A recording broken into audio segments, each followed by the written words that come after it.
নমস্কার বন্ধুরা, সবাইকে শুভ সকালের অনেক অনেক শুভেচ্ছা। রোশনাইয়ের আজকের পর্বের রিভিউ নিয়ে আমি পৌঁছে গেছি তোমাদের সামনে। বাংলা সিরিয়াল সমাচারে তোমাদের সবাইকে স্বাগত জানিয়ে আজকের পর্বের রিভিউ আমি শুরু করছি। শুরুতে আমরা দেখতে পাচ্ছি যে রোশনাইকে নাচের তালিম দিচ্ছেন পণ্ডিতজি, মানে পণ্ডিত রঞ্জন প্রসাদজি। রোশনাইও মন দিয়ে সেই তালিম গ্রহণ করছে।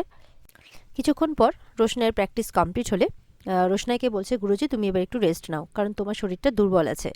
রোশনাই বলছে, না গুরুজি আমি ঠিক আছি।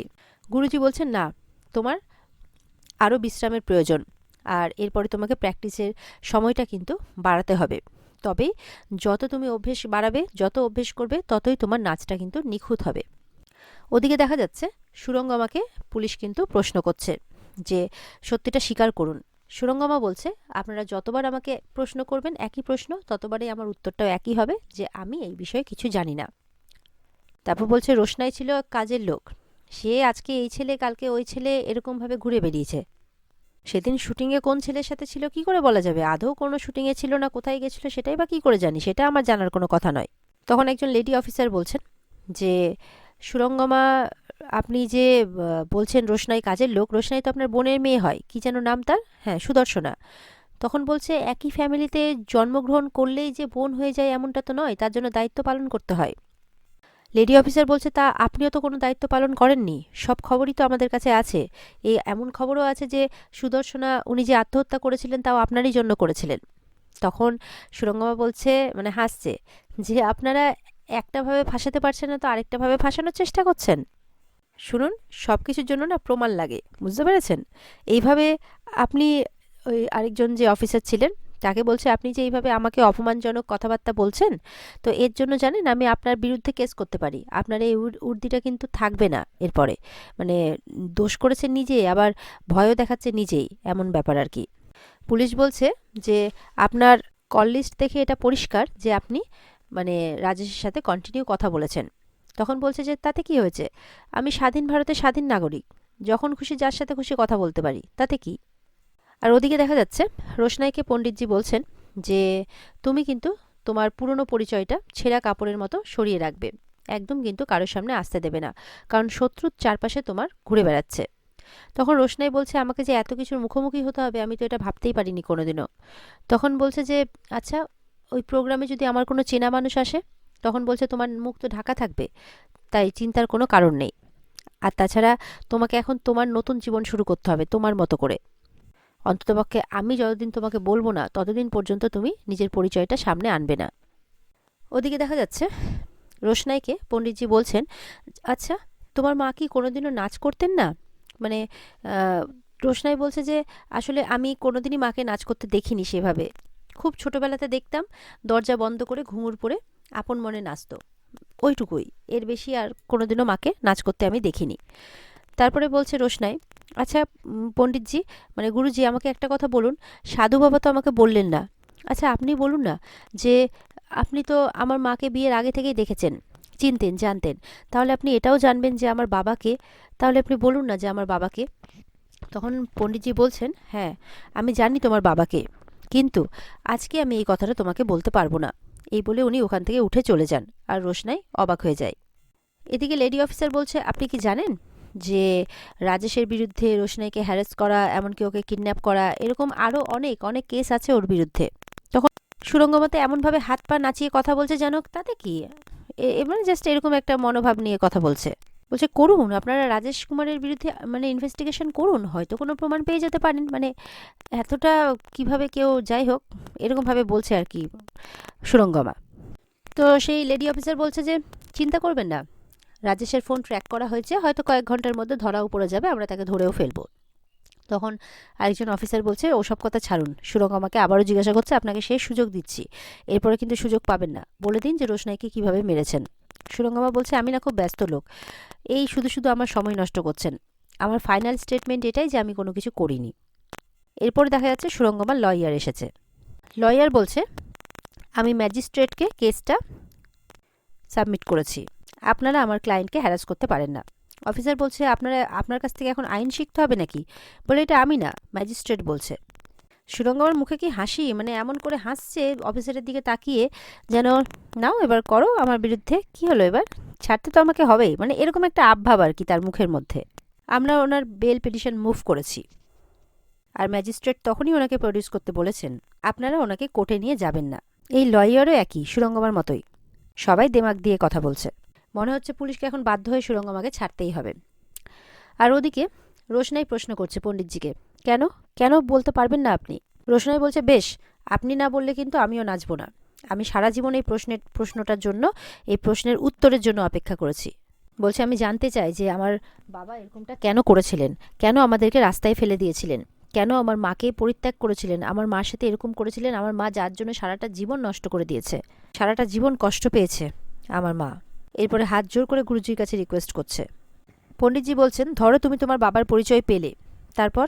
বলছে, তখন আমি ওনাকে এই প্রশ্নগুলোই করব, যে কেন আমি সারা জীবন মানে বাবার পরিচয় পাইনি, কেন উনি আমার মাকে কষ্ট দিয়েছেন, কেন কেন সারাটা জীবন ধরে আমাকে বলতে হয়েছে যে আমার বাবা নেই। পণ্ডিতজি বলছেন, ধরো সেই সব জানলে, তারপর কি করবে? রোশনাই বলছে, তারপর আমার পরিচয় স্বীকার করতে ওনাকে বাধ্য করব। বলছে, কেন, সে ছাড়া কি তোমার জীবন অচল? রোশনাই বলছে, না, তা নয় তো। বলছে, এটার সঙ্গে আমার সম্মান আর আমার মায়ের সম্মান সবটা জড়িয়ে আছে। তো রঞ্জনজি বলছে, সবই হলো, তারপরে কি করবে? যেই মানুষটা তোমাদেরকে রাস্তায় ছেড়ে চলে গেছে তাকে বাবা বলে ডাকবে? বলছে, না, বলবো না, কোনোদিনই বলবো না। তখন রঞ্জনজি বলছেন, তাহলে এত আকুল হচ্ছে কেন বাবার পরিচয় পাওয়ার জন্যে? বলছে যে, রোশনাই বলছে, এবার আমি ওনাকে অস্বীকার করব, ঠিক যেমনটা উনি আমাদেরকে করেছিলেন। ওদিকে দেখা যাচ্ছে সুরঙ্গমাকে ম্যাজিস্ট্রেটের কাছে নিয়ে যাওয়া হয়েছে। সেখানে ওই লেডি অফিসার আর ওই পুলিশ অফিসার দুজনেই আছেন, আর এই উকিলও আছে। তো ম্যাজিস্ট্রেট প্রশ্ন করছে যে, বলুন, আপনার বক্তব্যটা বলুন, যে আপনাকে যেখানে আনা হয়েছে এই বিষয়ে আপনার কি বক্তব্য? সুরঙ্গমা বলছে, আমাকে এখানে হ্যারাস করা হচ্ছে, আমার মান সম্মান নষ্টের চেষ্টা করা হচ্ছে।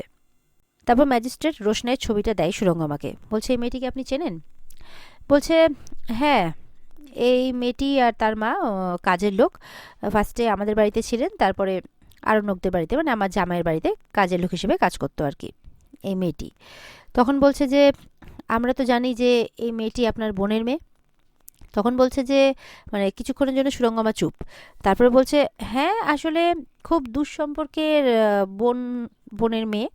তো তারা তো খুব গরিব ছিল, ওই জন্য আমার বাপের বাড়িতে তাদের কাজের লোক হিসেবেই কাজ দিয়েছিল আর কি।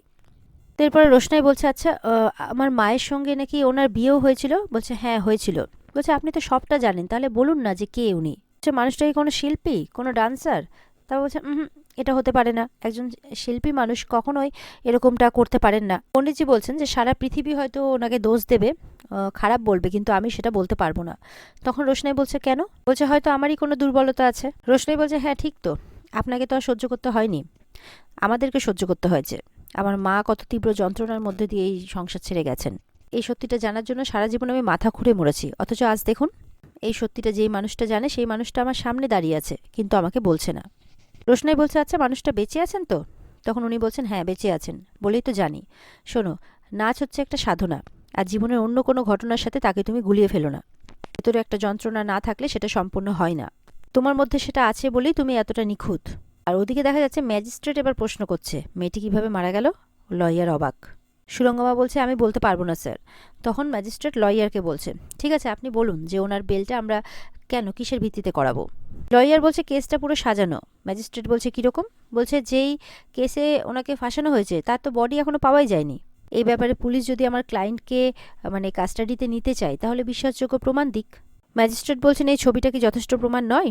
তখন উকিল বলছে যে এতেই বোঝা যাচ্ছে না যে ক্লায়েন্ট আর বেঁচে, মানে উনি আর বেঁচে নেই। তো রোশনাইকে উনি বারবার করে বলছেন যে তার নাচের দিকে যাতে সে ফোকাস করে, এখন সেটা বেশি জরুরি। তারপরে সময় এলে তিনি সত্যিটা অবশ্যই বলে দেবেন। তারপর না হয় রোশনাই মানে ওর মনে যত প্রশ্ন জমিয়ে রেখেছে সবটা ওনাকে করবেন, আর দরকার পড়লে উনি রোশনাইয়ের দেওয়া শাস্তি মাথা পেতে নেবেন। এরপরে রোশনাই বলছে, ওনার সাথে আপনার যোগাযোগ আছে? তখন বলছে যে মাঝে মধ্যে কথা হয়। বলে, তাহলে নামটা বলুন না, কোথায় থাকেন সেই ভদ্রলোক? অবশ্য তাকে যে ভদ্রলোক বলা যাবে কিনা সেটাও আমি জানি না, বাবা হলেই যে ভদ্রলোক হয়ে যায় এমনটা তো নয়। তখন বলছে যে, এখন আমি তোমাকে কোনো কিছু বলতে পারবো না। এটাই পণ্ডিতজির শেষ কথা। এরপরে ম্যাজিস্ট্রেট পুলিশদেরকে জিজ্ঞাসা করে, আপনাদের কি বক্তব্য? তখন ওরা সবটা বলে যে রোশনাইকে কিভাবে মারা হয়েছে। তারপরে বলছে যে ওকে গাড়িতে, মানে জল থেকে তোলার পর নাকি ওর শ্বাসও চলছিল না, তো তার থেকে তো এটাই বোঝা যায় যে সে মৃত। তখন বলছে যে তার বডি পাওয়া গেছে? বলছে, না, সেটা খোঁজ চলছে। বলে, তাহলে সুরঙ্গমাকে অ্যারেস্ট করেছেন কেন? ওনার তো বেল পাওয়া উচিত। তখন অফিসার বলছে, আমাদের কাছে কিছু ডকুমেন্টস আছে, সেগুলো দেখাচ্ছে তখন ম্যাজিস্ট্রেটকে। তো এরপরে পুলিশ এমন কিছু প্রমাণ দেয় ম্যাজিস্ট্রেটের হাতে। এরপরে উকিল কিছু বলতে গেলে উকিলকে থামিয়ে দেয় ম্যাজিস্ট্রেট, আর পুলিশদেরকে প্রমাণ দেখাতে বলেন। এরপরে ওনারা এমনও বলেন যে সুরঙ্গমা মুখার্জি যে প্রমাণ লোপাট করার চেষ্টা করছিল সেই প্রমাণও আমাদের কাছে আছে, সেটাও ম্যাজিস্ট্রেটকে দেখানো হয়। এরপর ম্যাজিস্ট্রেট বলছে ঠিক আছে, আমি একটা ব্রেক নিয়ে এটা রায় দিচ্ছি। এরপরে সবাই বাইরে চলে যায়। এরপরে সাধুবাবা আসে রোশনাইয়ের কাছে। রোশনাই তো বলছে দেখুন না, উনি আমার বাবার পরিচয় জানেন কিন্তু কিছু বলছেন না। সাধুবাবা বলছেন হয়তো উনি কোনো কিছু মনে করেই বলছেন না, যাই হোক আমি অন্য কথা বলতে এসেছি। এখানে পুলিশ এসেছে তোমার তদন্ত করতে, তো তুমি একটু নিজেকে আড়াল করে রেখো, মুখটা ঢেকে রেখো। কেউ নাম জানতে চাইলে বলো তুমি নয়নতারা, না হলে কিন্তু আমাদের সমস্ত পরিকল্পনা ব্যর্থ হবে। তো রোশনাই বলছে আমাকে আপনারা বাঁচিয়েছেন, তাই আমাকে যা বলবেন আমি তাই করব। সাধুবাবাকে প্রশ্ন করা হচ্ছে যে সেদিন যেখানে মেয়েটিকে পাওয়া গেছিল সেখানে আপনারা ছিলেন, আপনারা দেখেছিলেন মেয়েটিকে? বলে হ্যাঁ দেখেছিলাম। কিছু লোক মৃতদেহকে ঘিরে জটলা করছিল। তো বলছে যে আরণ্যক বলছে আপনি বলুন যে মেয়েটি কোথায়। তখন সাধুবাবা কিছুক্ষণ চুপ করে থাকার পর বলছে আশ্রমে সবাইকে ডাকতে। তখন ওদিকে রোশনাইকে একজন বলছে এবার মুখটা ঘোমটা দিয়ে ভালো করে বড় করে ঘোমটা দিয়ে ঢেকে নাও। এরপরে রোশনাই সেখানে আসে, আর আরণ্যক কিন্তু তাকে খুব মন দিয়ে দেখছে। আর এখানে আজকের পর্ব শেষ হয়ে যায়। তো বন্ধুরা, এই ছিল আজকের পর্বের রিভিউ। ভালো লেগে থাকলে পর্বকে লাইক, কমেন্ট আর আমাদের সাথে জুড়ে থাকতে আমাদের চ্যানেলকে সাবস্ক্রাইব করতে ভুলবে না। পর্বের বিস্তারিত দেখতে অবশ্যই স্টার জলসার পর্দায় তোমরা চোখ রাখবে। তাহলে দেখা হচ্ছে তোমাদের সাথে আগামীকালকে নতুন পর্বের রিভিউ নিয়ে। সবাই ভালো থাকবে, টাটা।